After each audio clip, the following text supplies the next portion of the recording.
Imagine World War II, but with Wi-Fi. Imagine 1940s tanks guided by satellite maps.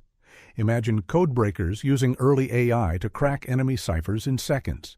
Imagine D-Day leaked online before it even began. This is the story of the cyber war that never happened. A war fought not just with bullets, but with bandwidth. Welcome to World War II with the Internet. To explore this alternate timeline, we need rules. Rule 1. The world of 1939 has a primitive but working Internet built on vacuum tube servers, slow fiber optic prototypes, and electric relay routers the size of rooms. Speeds are slow, but the possibilities are enormous. Rule 2. Each major power operates a secure national intranet: Americanet, Britnet, Reichnet, Nipponnet, and the RedNet of the Soviet Union. Rule 3.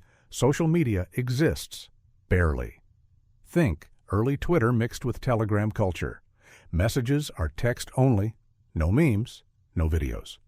But the impact? Still massive. Rule 4. Cryptography becomes the most important battlefield technology. With these rules in place, the war unfolds very differently. September 1st, 1939.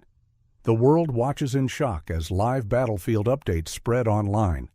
For the first time in history, civilians can see war unfold in near real time on updated digital maps. Cyber operations begin immediately. Internet routing stations in Poland are jammed with cyber attacks. Reichnet launches mass packet floods, primitive DDoS attacks. British Signals Intelligence Division counters with firewall patches.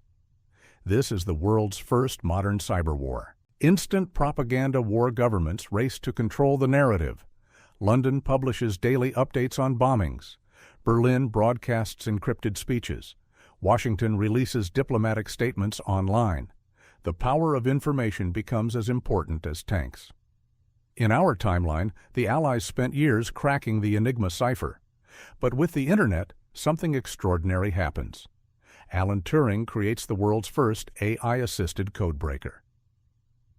Using British servers and early neural logic algorithms, his machine cracks Enigma in minutes, not months.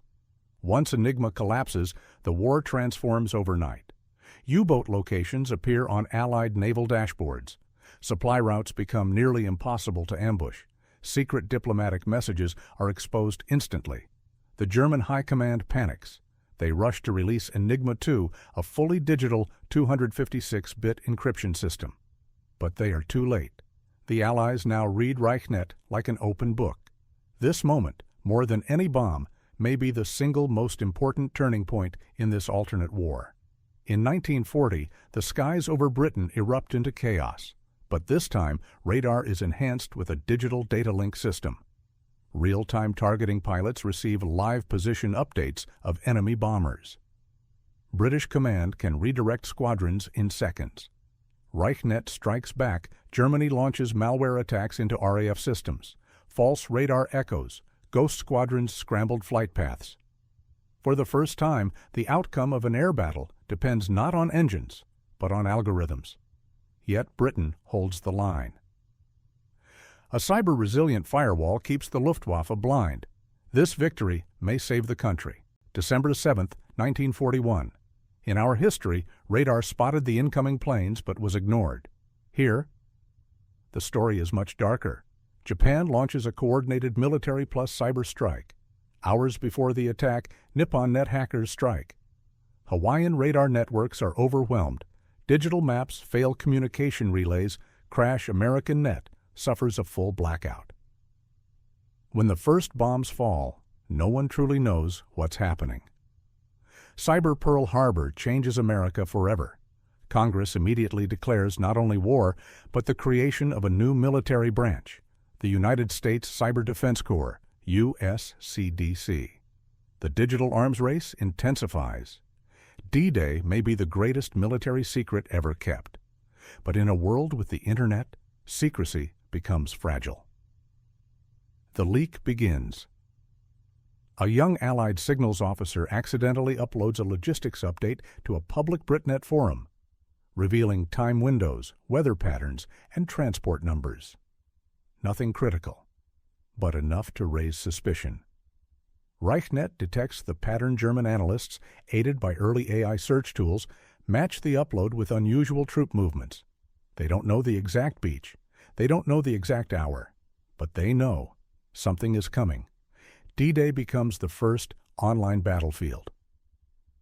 Live unit markers hacked weather forecasts, cyber jamming of landing craft signals, Allied counterattacks on German coastal radar networks. The invasion still succeeds, but with far heavier losses than in real history. Secrecy died the moment the online world was born. By 1944, the Soviet Union realizes something dangerous. Whoever controls the Internet controls the war. In response, they create Red Firewall, a closed-off, state-controlled intranet, similar to the modern firewalls that would appear decades later. The Internet splits. The global Internet fractures into two worlds: OpenNet, used by the US, UK, and allies RedNet, controlled by Moscow. This division becomes the early seed of a Cold War that will begin even before the fighting stops. As 1945 arrives, cyber war dominates every battlefield. Germany collapses digitally before it collapses physically. Banks freeze. Railroads fail. Reichnet crashes entirely after a massive Allied cyber assault.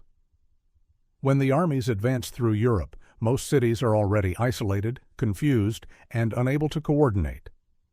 It is digital paralysis, not just battlefield defeat, that ends the war months earlier than in real history. Japan's fate is also drastically different. With NipponNet crippled, all communications between the Japanese mainland and the Pacific collapse. The emperor never receives several critical military updates. Supply lines collapse without cyber coordination. The war ends sooner before an invasion becomes necessary. In this timeline, technology ends the war faster than weapons. So what does this alternate history teach us? That wars are no longer won only by strength, but by information. That code can be as powerful as artillery, that a firewall can protect a city as surely as a fortress. And that one mistake on a keyboard, a single leak, could shape the course of nations.